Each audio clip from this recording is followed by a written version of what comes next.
في الحلقة اللي فاتت اتكلمت عن البريف واستفدت شوية في الشرح، وجالي تعليق ان انا كنت محتاج احط ملخص في اخر الحلقة عشان الموضوع يبقى اوضح واسهل يعني. فالحلقة دي نقدر نعتبرها ملحقة بالحلقة اللي فاتت، ان شاء الله تبقى سريعة، وهدفها الاساسي ان انا الخص موضوع البريف والخطوات اللي المفروض تتعمل ومحتوى البريف.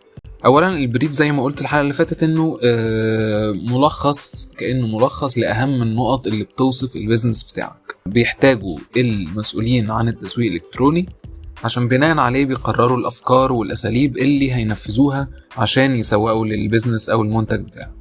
طيب بيتكون من ايه البريف؟ أول نقطة اللي هي اسم وتعريف للخدمة أو المنتج أو البيزنس بتاعك. الاسم طبعا ده بديهي، لازم يبقى مذكور وواضح. الخدمة عبارة عن ايه، التفاصيل بتاعتها، او المنتج عبارة عن ايه، الوصف بتاعه المختصر، سطر او سطرين بنشرح احنا بنعمل ايه بالظبط. تاني نقطة هي الجمهور المستهدف، انا ببيع الكلام ده لمين، وبقول على قد ما اقدر تفاصيل، يعني كل ما قلت تفاصيل كل ما كان ده مفيد اكتر. السن، رجالة ولا ستات، النطاق الجغرافي سواء بلد معينة او محافظة معينة او مناطق معينة، وهكذا أي تفاصيل بتوصف الجمهور بتاعك. ثالث نقطة هي الميزة أو المزايا التنافسية. إيه الميزة اللي في المنتج بتاعك أو اللي في الخدمة بتاعتك أو في الشركة بتاعتك اللي تخلي الناس تلجأ لك أو تشتري منك وما تلجأش لغيرك؟ إيه الميزة اللي بتخليك مختلف عن الآخرين؟ دي نقطة مهمة جدا، وبتبقى هي نواة الموضوع كله، انت اللي بتبني عليها. ومهما لفيت في الأنشطة اللي هتتعمل تسويقيا بتصب في الآخر في الميزة التنافسية أو بترتكز عليها. نقطة تانية، مين هم بقى المنافسين اللي انت بتقول بتتفوق عليهم في النقطة دي؟ ده مهم ان احنا على الأقل نبقى عارفين مين هم.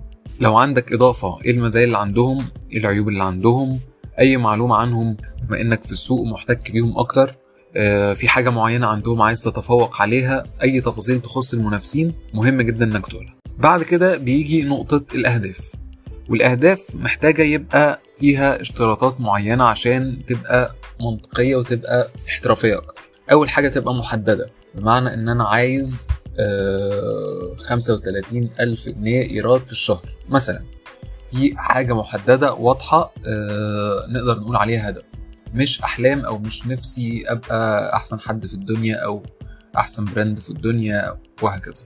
محتاجة تبقى حاجة محددة.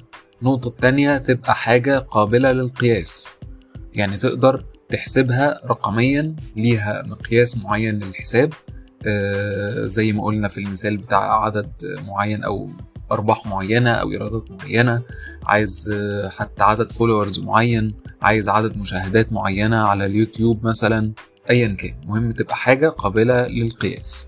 ثالث حاجة تبقى حاجة قابلة للتحقيق، يعني تبقاش حاجة مستحيلة خيالية صعبة جدا، وبرضو بالتوازي ما تبقاش حاجة في منتهى السهولة، فبرضو تبقى حاجة منطقية يعني. رابع حاجة تبقى مرتبطة بالبراند بتاعتك، مرتبطة بالقيمة اللي بتقدمها، بالأولويات، مرتبطة بالأهداف العامة للبراند بتاعك أو الشركة بتاعتك.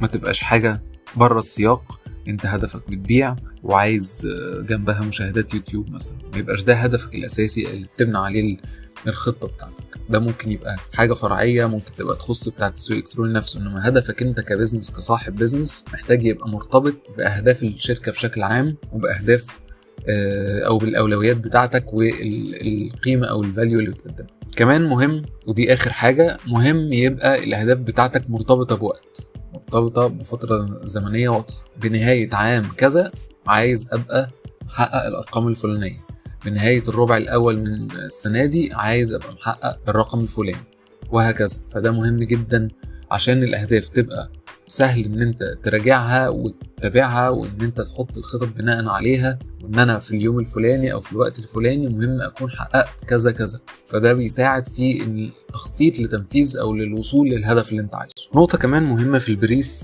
هي الصورة الذهنية اللي أنت عايزها توصل ليك أو عنك للعملاء بتوعك. عايز يبقوا بالنسبة لهم أو من وجهة نظرهم أنت بتمثل إيه، الأسلوب اللي بتتكلم بيه، هل أنت معبر أكتر عن القوة، عن المتانة، عن الجودة، هل أنت فريندلي أكتر، هل أنت مقرب منهم أكتر، فاهم احتياجاتهم، هل أنت حاجة رجالية أكتر، حاجة نسائية أكتر، وهكذا.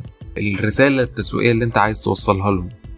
عايز توصل ان انت معاهم في اي وقت، عايز توصل ان انت احسن سعر، عايز توصل ان انت بتهتم بفرحتهم، بتديهم احساس بالامان. كل دي حاجات ورسائل ممكن تفكر فيها وتبقى عندك وانت بتبني البراند بتاعتك او انت بتبني البيزنس بتاعك. ومهم ان انت تقولها للمسؤول عن التسويق الالكتروني جوه البريف. ممكن تكون دي نقطة اضافية شوية، ممكن تكون دي نقطة خصوصا لو بنتكلم عن مشروعات صغيرة وشركات ناشئة تبان مع الوقت، تتبلور مع الوقت، بس لو موجودة احيانا كتير بيبقى في دماغ صاحب البيزنس حاجة زي كده، بس مش عارف يعبر عنها او مش فاهم دي تتسمى ايه، بس هي موجودة. فمهم ان احنا كل الحاجات دي نعرف بيها او نعرف المسؤول عن التسويق الالكتروني بيها. نقطة كمان في تفاصيل البريف، ودي ممكن تيجي في البداية كمان بعد اسم البراند او المنتج والوصف بتاعه، هي الحسابات الحالية ليك على السوشيال ميديا. لو عندك فيسبوك بيج، لو عندك انستجرام، لو عندك يوتيوب، لو عندك موقع غيره، ده مهم برضو يتحط في البريف بحيث ان انا ادخل اقيم الموقف الحالي وابقى عارف الوضع ايه. وطبعا بعدين بنبتدي ناخد صلاحية ان انا بقى ادمن على البيج بتاعتك، يبقى ليا الصلاحيات كلها اللي هي ليها علاقة بالتنفيذ.